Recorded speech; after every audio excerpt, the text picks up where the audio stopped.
Okay guys, it's time for another episode of Cheap Gaming.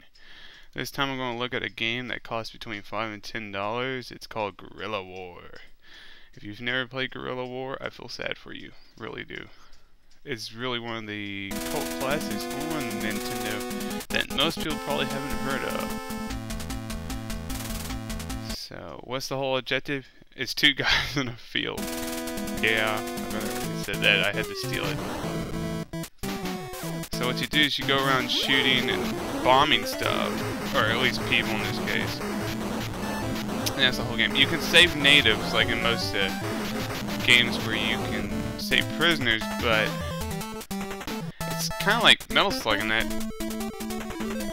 vein of things, where you can actually save people and they give you points. I actually think this is a precursor to Metal Slug because a lot of the elements from Metal Slug are in this game. Endless continues, you just go around killing guys. It doesn't really get much better than that.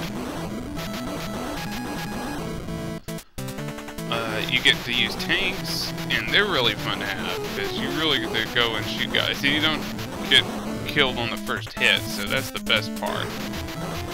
But don't worry, like I said, you get endless continues, so if you die and you lose all your lives, it doesn't matter.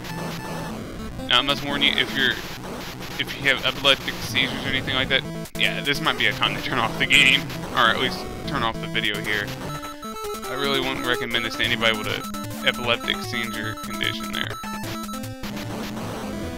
The game has like, I'd hate to say 6 because I think it's 10. It's one of those two numbers. It's a lot of levels in this game. It'll take you at least a good 15 to 30 minutes to do on your own. And, well, that's fun, right? Anytime you can beat a game and it takes you some time to beat it, that's always fun. Alright, so here's the first boss. It's just some guy in a suit. You kill off him and all the little foot soldiers that come after it. And you just keep shooting and shooting. Not all of the enemies will get damaged by your gun or your little pellets. So having a tank or using the grenades, which is I forget which button it is, but anyways, there's only 2 buttons on Nintendo, so don't worry, you'll figure it out. So you just use grenades or you use the tank.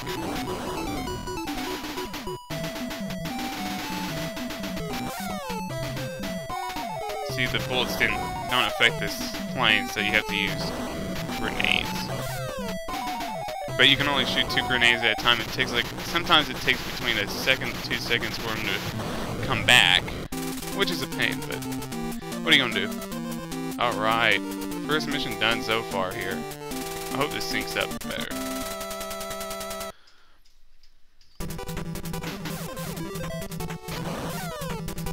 Let's see. Look at this fortress. They couldn't come up with a more clever sign there. It's just hilarious, to me at least. You couldn't get away with this in today's gaming world. Just have a sign that says fortress. You'd be laughed out of the whole gaming world. It'd just be terrible. Oh, I save her, but I don't save him. So yeah, this is another cheap game that is good. So if you're looking for cheap stuff to boost up your collection, this is probably one of the few games I would say go for it. Even if it costs you 15 bucks, it's worth every dime. I mean, if that is if you're getting locally. I'm not suggesting pay $15 over the internet because it doesn't matter wherever you get it from, you have to pay shipping. I guess that's the whole purpose of cheap gaming, is just for me to show you good games out there that are cheap that you guys should have, or at least you should have if you like this kind of game. I thought I had more to say, but it's already up to the 4-minute mark. So, anyways, enjoy some of the game footage here. Let's see if I can get to the next boss. Just yeah, this isn't a boss. This is like a mini boss. But look at how that sprite looks. I swear, it's gotta be one of the better looking games on Nintendo from SNK. If you totally hated Ikari Warriors, I didn't like Ikari Warriors because you had to put in that code every time. This is probably up your alley. Because if you hated Ikari Warriors, this is Ikari Warriors, but much better. I shouldn't even be calling it Ikari Warriors. Because it just means Angry Warriors in Japanese, so... Why did they not translate it? I guess because Ikari sounds more cooler than Angry Warriors. Oh well, whatever. So, Ikari Warriors. Oh well, whatever. This is Guerrilla War. Yeah, I stopped there for a second because my keyboard messed up. It's wireless. What are you gonna do? Alright guys, thanks for tuning in to Cheap Gaming. If you know anybody that wants to watch this, just PM them the video. Share it. Alright. Thanks y'all. Bye.